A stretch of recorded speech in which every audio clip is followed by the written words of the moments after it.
on, man? How you doing? What's going on, Russ? So glad that you're here today. Thank you, man. I'm happy I finally got to catch up with you. Yeah. I'm glad I could be able to help anyway. Since day one when we first met, I tried to reach out by helping you all get that couch up. Yeah, right. We've been good since then. So, tell the people your name. My name is Thomas Ricks. I was born and raised in Newark, New Jersey. Yeah. Hyatt Court Projects in the Ironbound East Ward section of Newark. All right, damn. Was it like? So how was it? So when were you born? Like around what era? 1959. 59. So that's like right around the riots and stuff like that. I remember. You're exactly right. Mm-hmm. I remember the Newark riots, and I remember when the Newark riots went on. We had to stay in the house and stay away from the windows. So how was it? Like what was it that started that? At the time of the riots, I was only like 11 years old. I really didn't understand what was going on. Mm-hmm. But I knew that black folks weren't getting treated right. And to my knowledge, as an 11-year-old, there was some black folks that wanted to do something about it, and they did. Okay. And it caused a problem with the police. Do you see any similarities with around that time what's going on today in today's climate? As a senior citizen now, remembering what happened in Newark, I lived in Los Angeles during the Los Angeles riots. So yeah, I've seen it come full fold on how, as an adult now, as I've seen in Los Angeles, how the police were mistreating black folks, how the police were just locking us up and throwing away the keys. And when the Rodney King incident happened, we were finally like, hey, we got it on tape. This is what we've been saying. Y'all been doing this for years. Mm-hmm. Now we got the proof. These police officers should be locked up. And when they got off, I understood exactly why the riot happened and what happened. Not only that incident with Rodney King, it was a young lady that had got shot in a Korean grocery store. She went in and got into an argument with a young Korean lady. I can't remember her name. But Tasha or something like that. Yeah, and she got off. They fully acquitted her at a court. No charges, no anything. So a lot of people don't know it's between those two incidents that really sparked the Los Angeles riots. But getting back to your question, I understood it fully as an adult, and it took me back to Newark on why the riots happened in Newark as well. All right, so growing up, well, first of all, your father? Yes, I am. All right, how many children do you have? I have a daughter, a biological daughter, and a stepdaughter. All right, so how old were you when you had your first child? I had my first child at 29 years old. 29? Yeah. So you had one at 29. So I'm assuming that your step was brought into the relationship or whatever, right? Yes. Just tell me the dynamics. How was it just 29 years old? I'm a young kid. I don't know nothing about nothing. How did you learn to be a dad? I took from what I observed of my grandfather, how he treated us. Never hollered at us. Only raised his voice when we were doing something wrong, but treated us with love and care. So as my model, what I had saw, that's what I wanted to do with my stepdaughter and my biological daughter. Treating them with a lot of love, a lot of respect, letting them know if they did something wrong, but just treating them in a manner where I thought and I observed that they should have been taught. And as adults, they told me they appreciated how I treated them when they were younger. So, how did you? I see you said you got your game from your grandfather. But how was the relationship with your dad? Was there anyone? Was there in a relationship? Is there anything that he did that you may have rubbed off on you, or anything he didn't do that you didn't want to do growing up? You know what I mean? It's hard for me to pinpoint pinpoint that for you. My dad died at 8 years old. Okay. And he died of cirrhosis of the liver. He was an alcoholic. He was a butcher. And I guess he drank a lot in that cold freeze or whatever. But the only memory I really had of my dad was going to the funeral. Wow.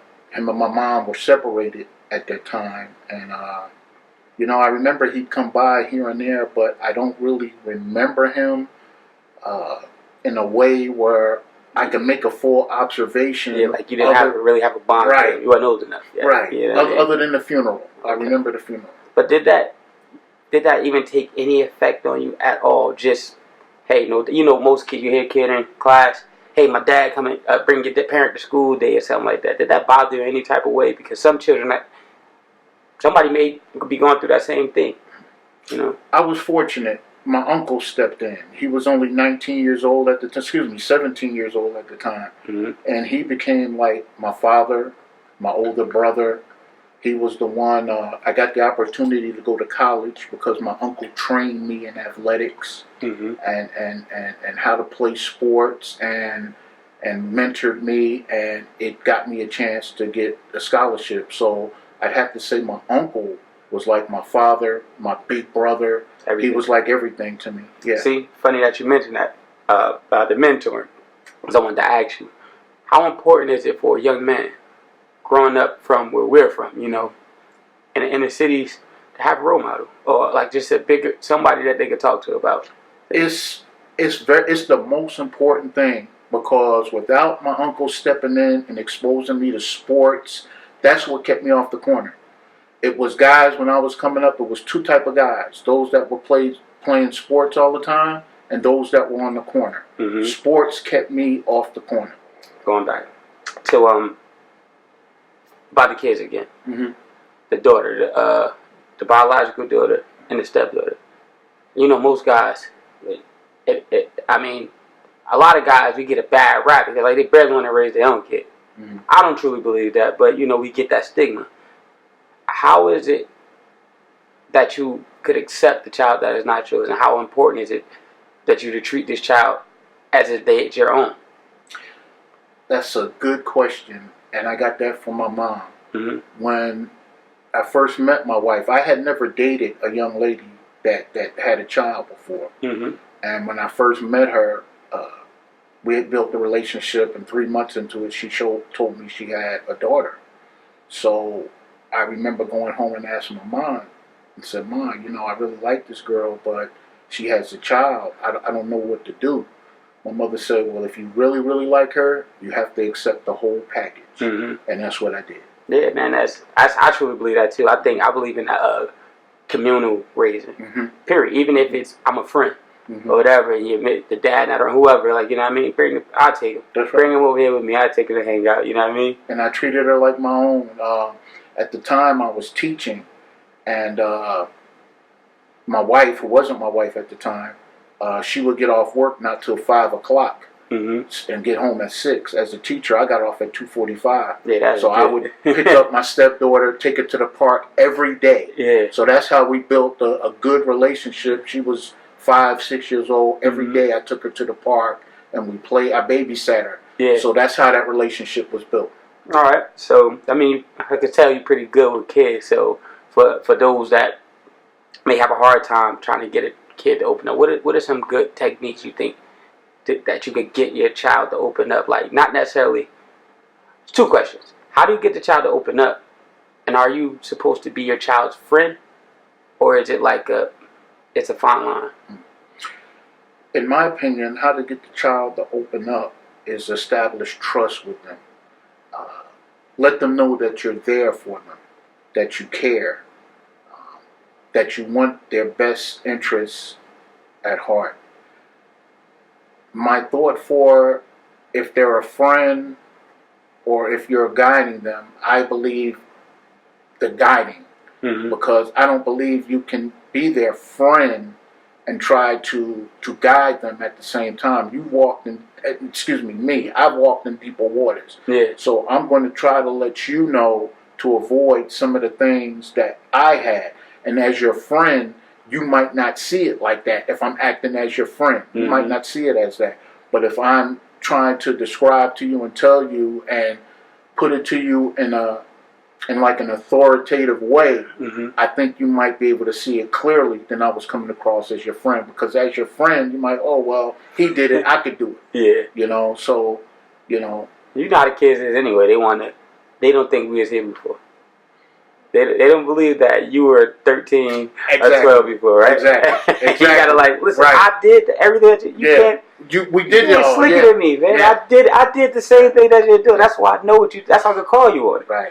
You know. And I think with that approach, with them understanding that you know it, and like I said, building that trust with them, I believe they trust your opinion more and what you have to say if you come at them that way.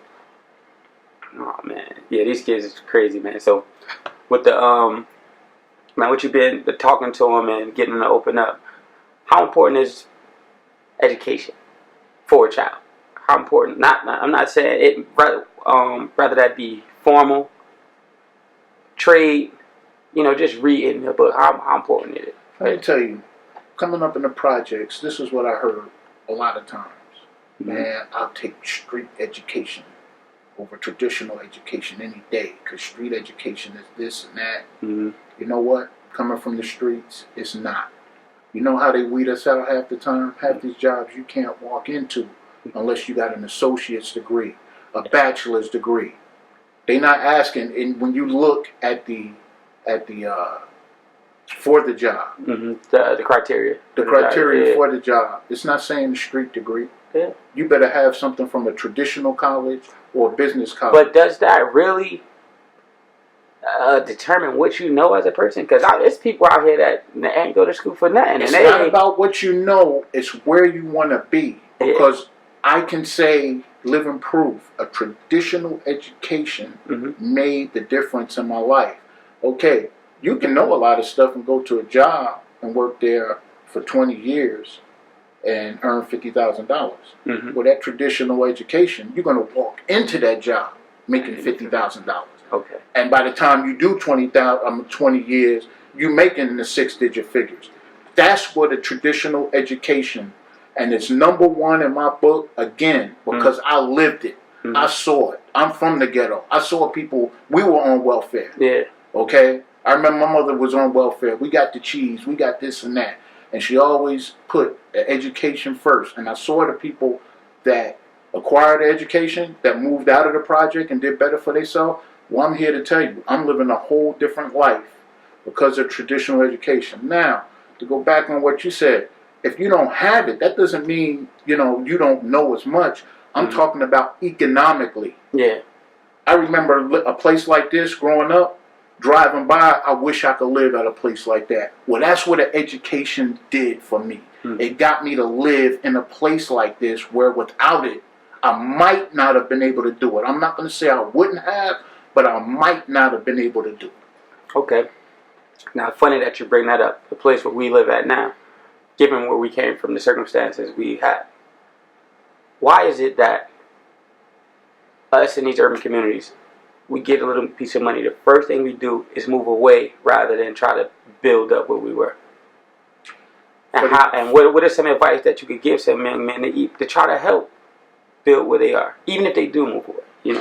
Well, the first thing, you always want to make where you live a better place. And you do that by being active.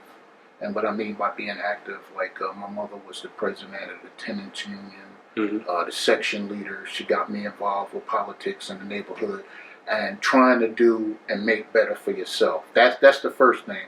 It doesn't matter where you live.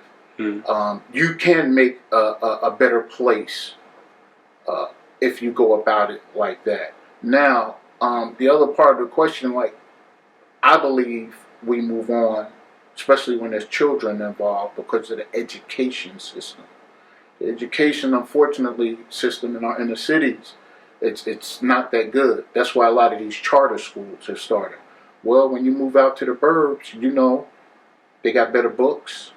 I'm not going to say they have better teachers, but the facilities are better. And that's the difference between the inner city schools and the suburban schools, the facilities, where, the classroom sizes, instead of 34 in the class, there's only 18 in the class. So that's a big reason why people, if they have kids especially, or try to move away. Those that can't, as I said, you try to make your area better by getting involved with the local activities, councilmen. So, but how do we do that, man? a lot of people, we live here, but they don't understand that they control. You could control how many liquor stores you have in your community. Right. You could control the stores, the people that own the stores in your community. I know this, but explain to the people how they get involved in this thing.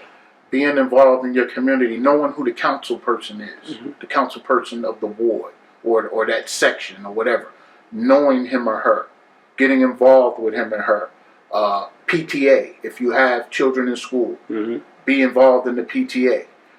Those type of things have a voice.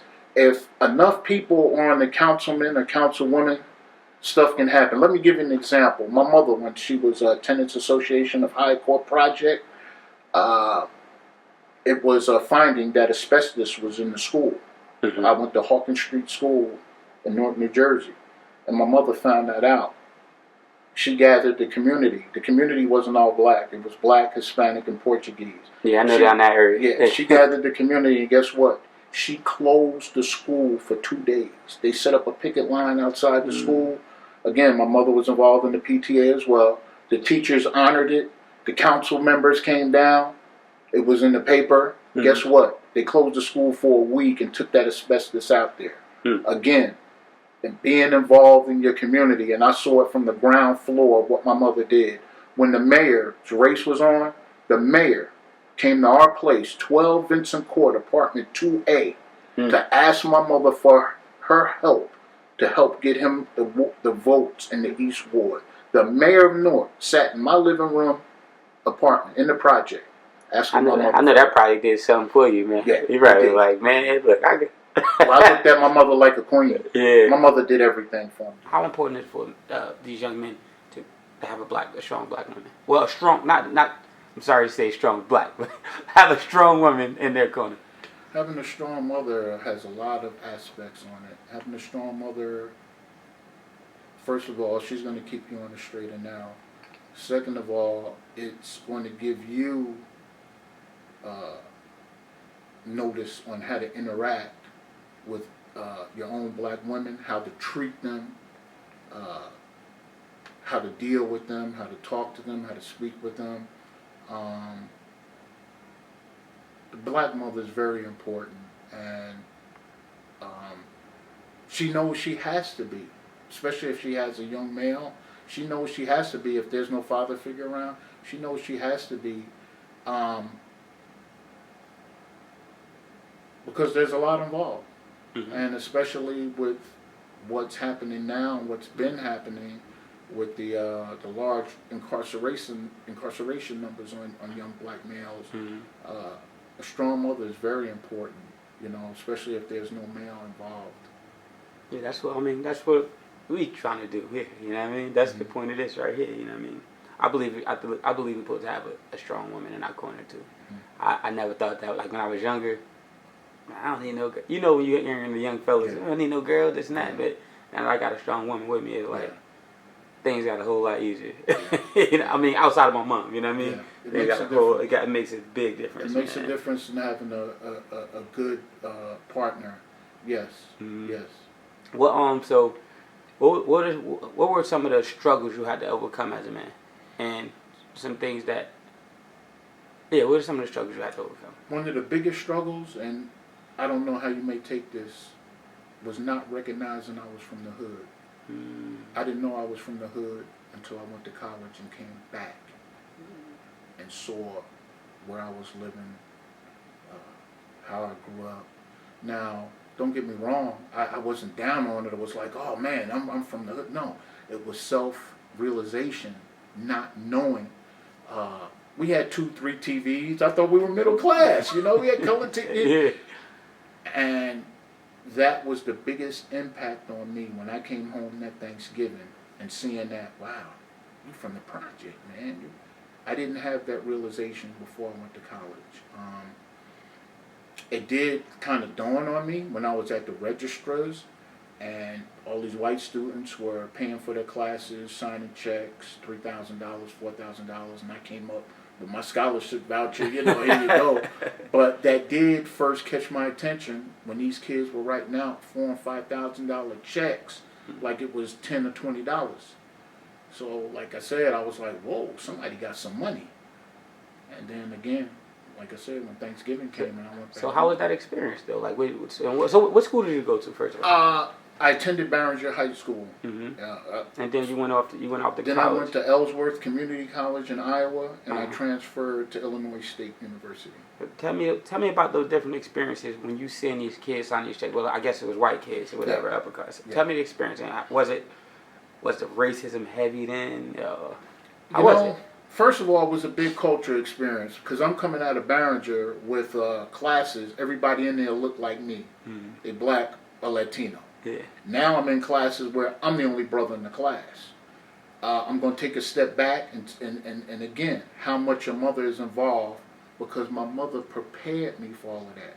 Where I didn't feel uncomfortable, where I felt like, I'm as good as them. And I didn't feel down on myself or woe is me because I'm from the project or anything like that. Again, going back to a mom and what she instills in you.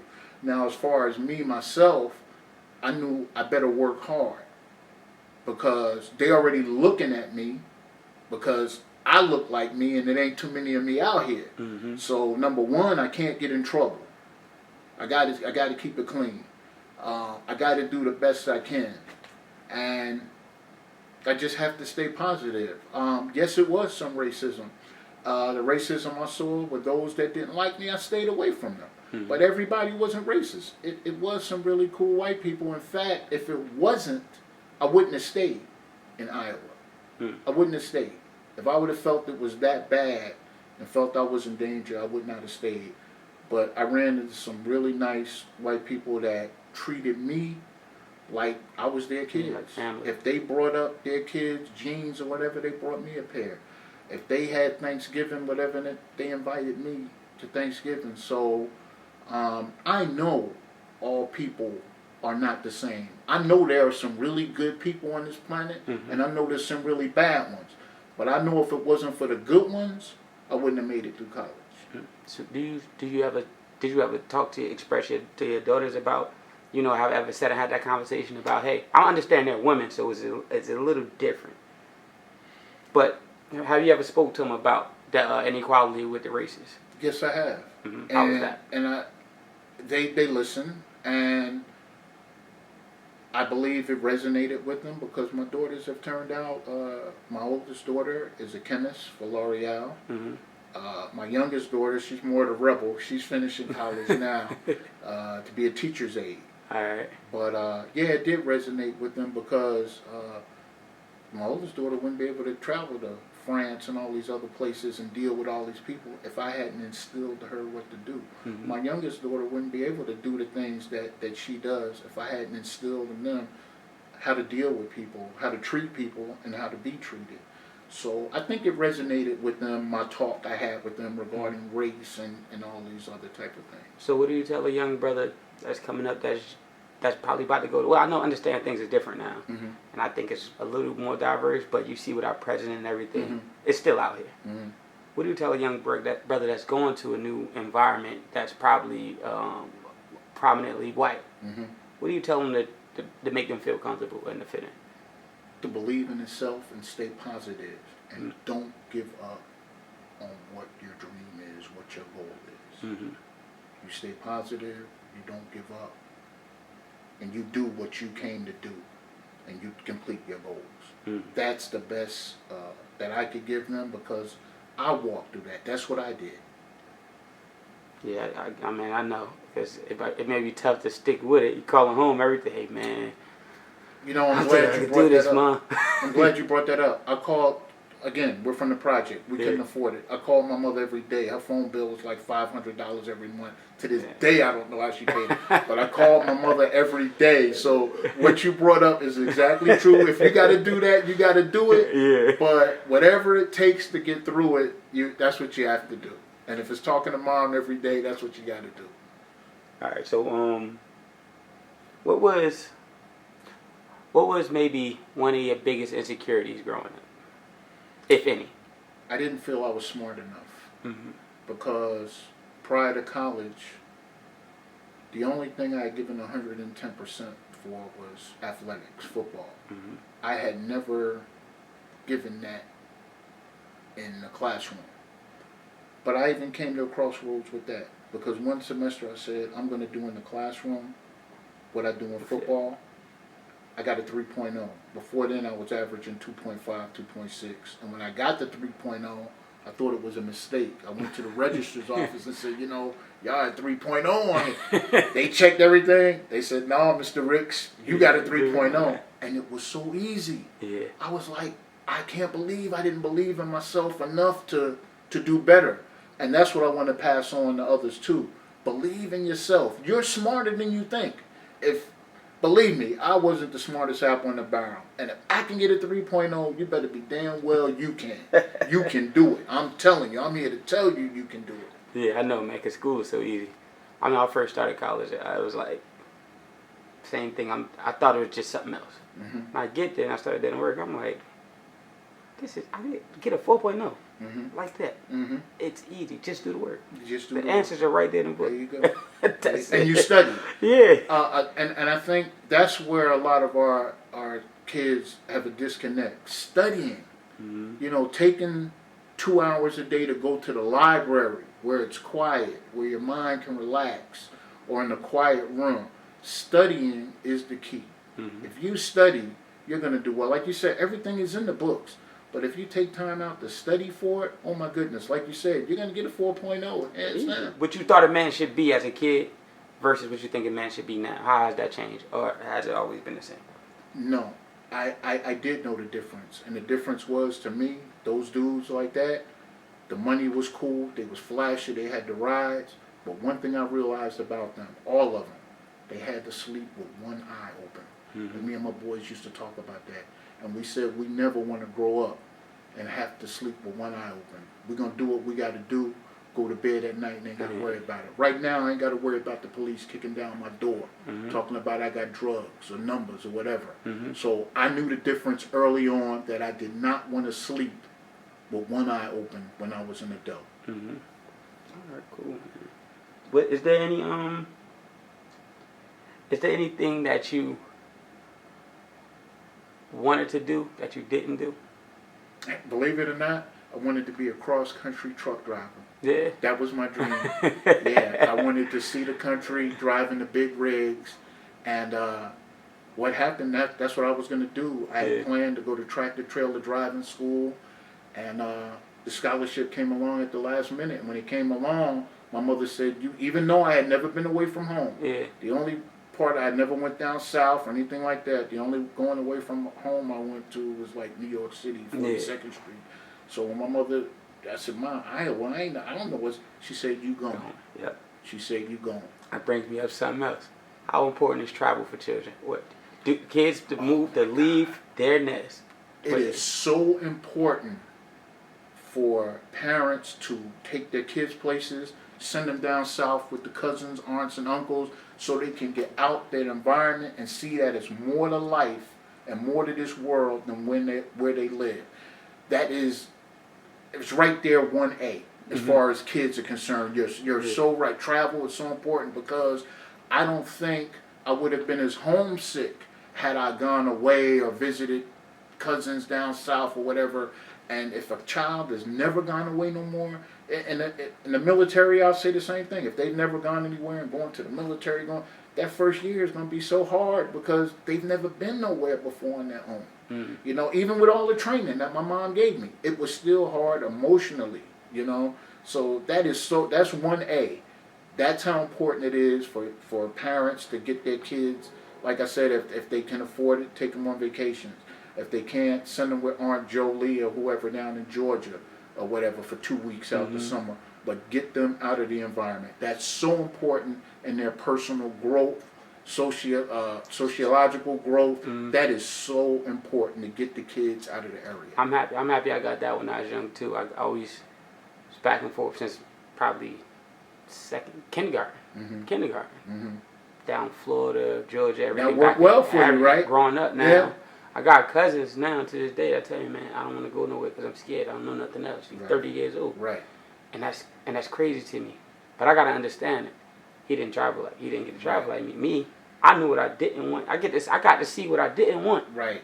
from everywhere. You know what I mean? And that helped me out. You know. And it does. You know, I got buddies. I'm 60 years old now. I got buddies that. Well, happy belated birthday too, man. Thank you. I got buddies that don't know nothing more than New Jersey. Yeah. Other than, like I said, taking a train ride to New York. They never been out of Newark. Yeah. You know, they don't know the life that's out there, and they just want to watch it on TV. Right. And I tell people about that. You're gonna watch it. If you're gonna watch it on TV, get out and try to do it. That's it. Yeah, that TV gonna be the TV gonna keep you glued to the damn couch. Right. Black community, right? Okay. Especially our community, we have this thing with we don't think that we get sick mentally. We think we don't get depressed. Right. Have you ever dealt with depression? Do you know anybody that dealt with depression? And how do you get out of it? I'm bipolar. Yeah? Yeah, I'm bipolar. So how do you explain to people, explain what the bipolar is, and explain how do you deal with these things when you get depressed or whatever. What are some good coping mechanisms that you use? First of all, as black people and as a black man, there's a stigma that, no, I'm not going to see a therapist, or I don't need a therapist, or this and that. And early on in my bipolar condition, when I saw a therapist initially, he told me, Thomas, you might need medicine. I was like, I'm not seeing you no more. I didn't need I got a scholarship on my own. I did this and that. I don't need any medicine. But you know what? That man was so right, because bipolar condition, you experience manias. You might see things that are not there, highs and lows, mood swings. And I was having all of these things. I had a couple of concussions in college and high school. Some say it could have been related to that. I really don't know why it was, but I know I had been diagnosed as being bipolar, and I was finding the depression was so bad that I couldn't get off the couch for like 5 days other than to go to the bathroom. And I knew, I don't know if it was just subconscious or the athlete in me or whatever, but I knew I needed help. And that's when I knew I needed to see somebody. And since that time, it's helped me. The medication has made me feel better. And I tried to tell a lot of my brothers that are, because I know quite a few brothers that are bipolar or experiencing some type of a mental condition, and they're reluctant to seek help. And I try my best to tell them, no, that's the best thing you can do, is sit down and talk to somebody. And maybe there's medications out there that can help you not to lay on the couch for 3 or 4 days in a row. And just to try to guide them, because I experienced, see, I'm a big person on, if I experienced it and made it through it, I want to give to others that are experiencing the same thing, to let them know that it's a way out of this, especially if it's something negative like bipolar, depression, or any type of mental illness.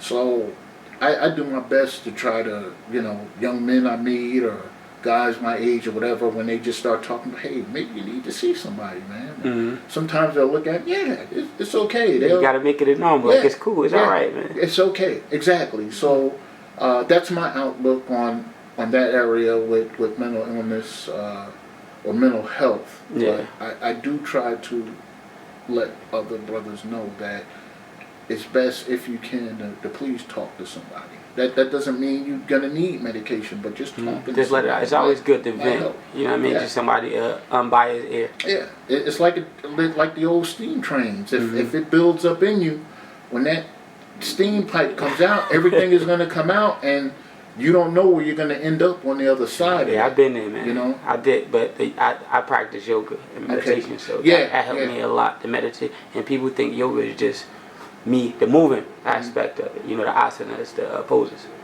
It's not. Yeah. Well, that's not the best part for me. Yeah. Somebody that maybe for me it's just the actual stillness and being present. Yeah. It's just, hey, look, man, you can't control. It's like watching a racetrack, right? Okay. Your thoughts. It's like watching cars go around a racetrack. Okay. They're going 1,000,000 miles an hour. That's your thoughts. Yeah. Don't try to get into the race. Right. Just sit back and watch it. The thoughts are gonna go. Just let them go. Don't try to get into it and keep up, because you're never going to be able to keep up with all of you have 50,000 thoughts, and you'll lose your mind. And I'm hoping, I don't want to get off, I'm sorry if I'm getting off track, but I know you talked about that earlier. I was going to visit some people in New York But maybe somewhere down the line, well, we can go over that together, and you could assist me Yeah, with no that. problem. No Yeah. problem, man. I would love to Okay. do that, man. Okay. Yeah, man. Speaking that depression thing is like it gets really, really bad. Like, you know what I mean, it get dark. So what's the darkest it may have gotten for you? The darkest it got for me, I made an attempt on my life Mhm. and almost succeeded. I had a mania. I hadn't been drinking, no drugs, nothing. I sent the kids, I was at my brother's house, I sent the kids off to school, and I was making some tea. Mhm. And I dropped some sugar on the floor. The whole floor turned white. It was like sugar was up to my ankles. Mhm. And all I'm thinking in my mind, my sister-in-law is going to kill me. Look what I did to a floor. I'm no good. I'm not nothing. I can't even make a thing of tea. I said, I don't need to be here. So I got in my car, and I was living in California, and I said, the next curve, I ain't turning. Mhm. And I didn't. But what happened was I was in the middle lane, and I didn't see a tractor trailer on the outside in the slow lane. And when I went to go off the curb, the tractor trailer hit me and cut me off and stopped me from going over the curb. Wow. And that's the darkest that I've ever been. After that, I woke up. I was in a behavioral facility, Mhm. and I got treated. And some of the tools they gave me, the coping skills, it helped me. But for anybody that's in that dark place, see somebody, because it could happen just like that. Like I said, I had no drugs in me, no alcohol. My mind just snapped, and I just didn't want to be here. So this message is for anybody out there. If you're feeling like that, please, please, please talk to somebody, call a crisis line, Mhm. do something. Don't just let it engulf you, because it'll take you there. And I thank God that I'm here today, that God put that tractor trailer there to stop me from going off the cliff, because I made a beeline to go off the cliff. And when they saw my car, my brother said he don't know how I survived. The car was mangled, so it was Wow. nothing but Yeah, Lord it's that blessing, helped man. me. Yeah, like you needed to be here to help people Yeah, now, yeah. and that's probably what it was. You know, sometimes you need to experience certain things. You may be somebody's angel now. You know what I mean? Yeah. If an angel came and saved you, you may be somebody else's. You know what I mean? You may be 20, 30 people angel. You never know. Let me tell you a little sidebar to that story. While I was in Escondido, California, I was working as a welfare service manager. Mm-hmm. And I had helped this young lady. Back then, Bill Clinton had the program Welfare to Work, where you've been on welfare for so long, and you have to get a job. Well, I was one of the people responsible for helping People welfare get a job, people get a job. So the young lady that was my paramedic, she was the one that had got the job. And Wow. I remember when I woke up, she was saying to me, Thomas, I ain't gonna let nothing happen to you. We're gonna get you some help. That's awesome, So, man. it's a See? small world. But you see how it happened? It's a small You helped world. this lady for her to return the favor. Yeah. That's nothing else but blessings. Yeah. You know what I mean? It's no way to explain that. Yeah. You know what I mean? That's crazy. She was the one that revived me. Wow, Yeah. man. That's crazy, man. Yeah. We could steer off to something else now. Okay. So, after all that, what makes you happiest now? What makes Mr. Rick happiest now? What are the things? What the makes little me things? happy is being a grandfather, being a good husband, Mm-hmm. and being a grandfather. You know, my grandkids have fathers, unlike myself, but to be that elder statesman for when they get older and, you know, granddad, I can't talk to dad. Can I talk to you? Yeah. I'm looking so forward to being there, but just being a good husband and spending time with my grandkids. You can see all that stuff over there. Yeah. They're usually here on the. You've seen them Yeah, on the yeah. patio, but that's what I live for now. Is my grandkids. I'll be retiring in 2 years. I got 2 years left, so I can see the light at the end of the tunnel. Mhm. The other thing that keeps me going is to go out. I came in strong. I want to go out strong, doing the best I could be. I'm a veteran service officer, Mhm. and I help veterans get their disabilities with their disability payments with the Department of Veterans Affairs. So this last 2 years, I'm like rejuvenated to Because you help. help everybody the best I can, and to go out the door riding my horse saying, yeah, I did it.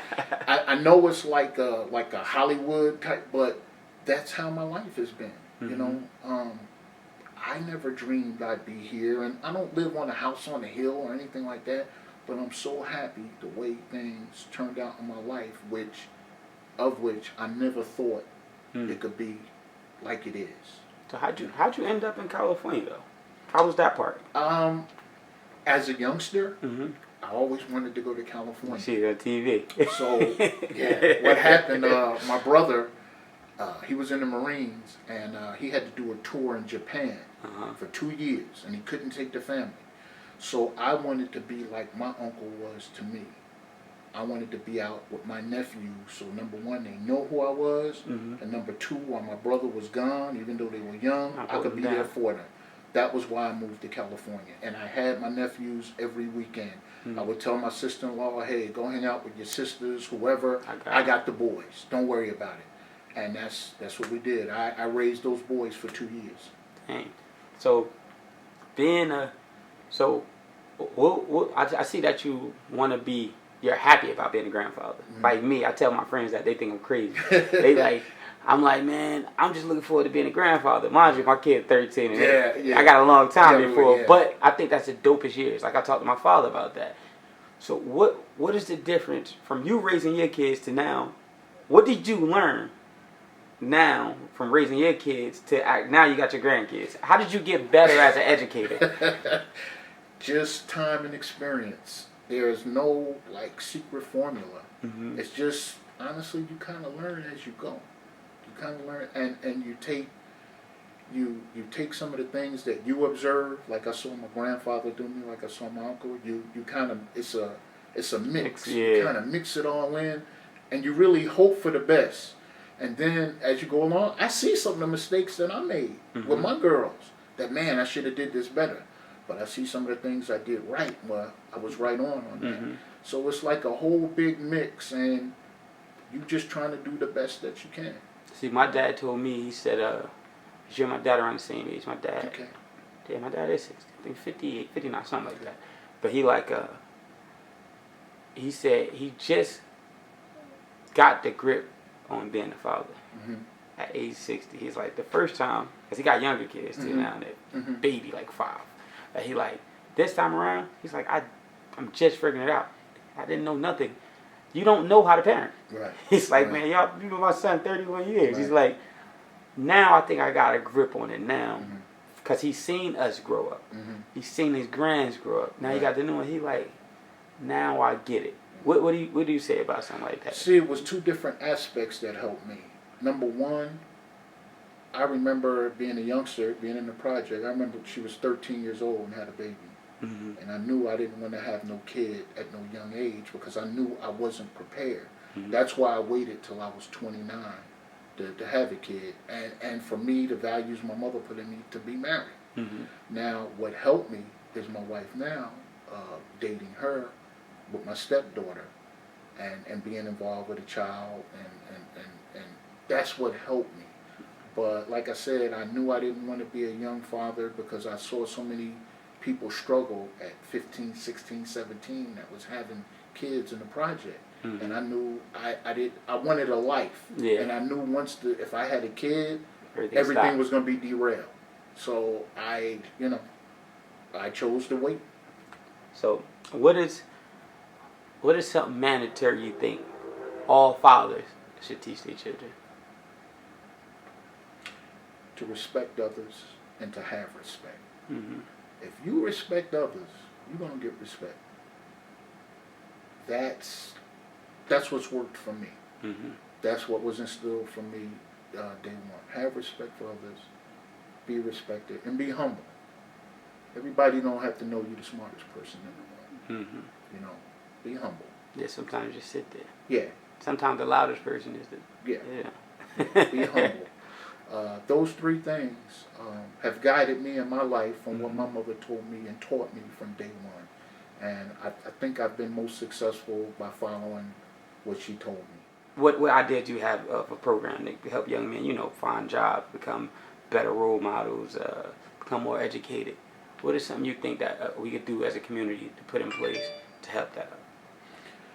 As a community, we have to be more community-based and try to spend our dollars for programs in our community and not let everything get out the community. What I mean by is coming together to open a center, a community center, putting our dollars together and getting together to open a community center where there's athletics involved, counseling involved,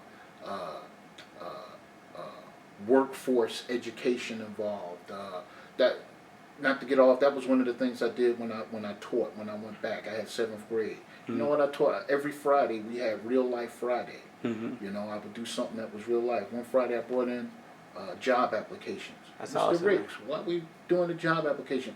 Because in 6 or 7 years, when You you need to work learn your how to summer do it. job, you're gonna need to know how to fill it out. So these are the things we need to do for the community to put into a center like this, with the help of, like I said, the council person, the mayor, to open these facilities, especially in our underadvantaged neighborhoods. So again, kids could have athletics, workforce training, and just real life activities to prepare them where they won't be like I was, learn as you go along. They'll have a base and they'll have a starting point, and then they can make their objective and say, I can shoot for this now because I know this and that. That's what I think should be done. That sounds great. That sounds like some money. I wish I had that at school. All right. If you could sit down with one person, dead or alive, and pick their brain, who would it be and why? Malcolm X. There's so much I know about him, but it's not a lot that I do know about him. And I would like to hear from his lips questions that I have. I was fortunate enough to come close to him. I sat down like I'm sitting down with you to the Honorable Minister Louis Farrakhan. Just like we're talking one-on-one, I had that opportunity to sit down and That's talk awesome, with him man. for a half hour. FOIs, nobody, just me and him. And he just gave me so much insight. If I can just give you a brief example with the insight I'm talking about specifically, when I met the Honorable Minister Farrakhan, I had a broken leg. I broke my leg the week before Thanksgiving. And he said, okay, you're going to this university, son. I'm sure that your parents didn't have the money to, you're probably here on scholarship. I said, yes, sir. He said, well, you got to prepare yourself now. I said, why? He said, they're going to try to take your scholarship because it's like the plantation days. You was the young buck and going, but now you hurt. So they're going to try to get somebody else to take your place. And I want you to be prepared for that. And I didn't understand what he was saying. Well, guess what? And we went on about other things too. Guess what? About 4 months after that, they tried to take my scholarship. And because the Honorable Minister Louis Farrakhan told me and prepared me for it, I wasn't like, oh, woe is me, they're trying to take my scholarship. No, I battled back. This is what I'm talking about, going back to like community-based organizations where kids can go through training, workforce training, stuff, real life stuff. So when they come in front of stuff like that, they'll be prepared. Had he not told me that, I wouldn't have been prepared. I don't give up, but I might have laid down. Why are they doing this to me? No, I fought back because he prepared me for that. And this is why, like I said, I'd like to go back Malcolm X to learn some things and that perspective. What the Honorable Minister Louis Farrakhan told me, some things I could talk to with Malcolm X to help me in life, as Minister Farrakhan helped me with a situation that came about because he told me it would. All right, cool. I think you know what I think it is with you though? And with most guys like you? With your athletics. Your competitive nature. You don't want to lose. You think that played a part of anything like you growing up? Just how important is the athletics for children? It's very important because I want to tell you, I didn't roll out of bed and was good. Okay? I used to be the last pick. When you pick the team, you pick the best. I used to be the last pick. Going back to my uncle, he worked with me, and I saw myself get better and better. And it gave me you're absolutely right. It gave me a don't quit attitude, and anything I can do, I can get it done. And that's why one of the things we talked about earlier, I said athletics. It's so important to me for kids to be involved with athletics because it's, as you said, it gives them that don't quit attitude that they can do it no matter what the situation or what they facing. That athletics is going to give them that shot. Oh no, I can beat this. And that's what athletics did for me. And you have the team, you know, they have a back, but the coach, everybody's like a family That's thing. right. Everybody is like a support system, which again ties into community. Yeah. It's like a And small, the same thing. the Yeah. athletics is a small community. You just need to make the team bigger. And to make it bigger. And that's what I learned. Yeah. Like I said, our project was, you hear that saying, village? Yeah. Well, my project was like, we were a village. Hey, Berta, I'm out of butter. Can I borrow some this and that? Mm-hmm. Can you watch so-and-so for me? Can you do this? I'm out. I remember I made my own shoe shine box because I wanted to help my mother out. Like I said, we were on welfare. So my mother said, okay, you can shine shoes. I made it in the shop at the school. But she said, I don't want you in no bars. You know, on Ferry Street, all the restaurants. Yeah. So I would be outside on a Friday, you know. But I said, man, I can make more money if I go inside. So I went inside. I came out one day. I came home. My mother said, where you was at? I said, I was trying to shoes on Ferry Street. You sure? Bam. She hit, Miss Badfield saw you coming out the bar. I said, oh, man. So, yeah, you know, it was a community. You know, even though Miss Badfield was looking out for me because she knew at 12 years old I didn't have no business in no bar, you know. So, like I said, the project where I grew up in was really a community like that, you know. So, yeah, team, community, it's, you know, I went through the progression of all of that. And then the individualized with the sports because it came a point where the team, I had to do it. So I was at the stadium 2.5, 3 hours a day training by myself. If you wanted to find me at 6 o'clock, hey, Tom is at Ironbound Stadium. That's where you can find him. Getting it in. You know, so practice makes perfect. That's it. All right, so I want you to leave me with what do you want to be remembered by? What is your legacy if you have any?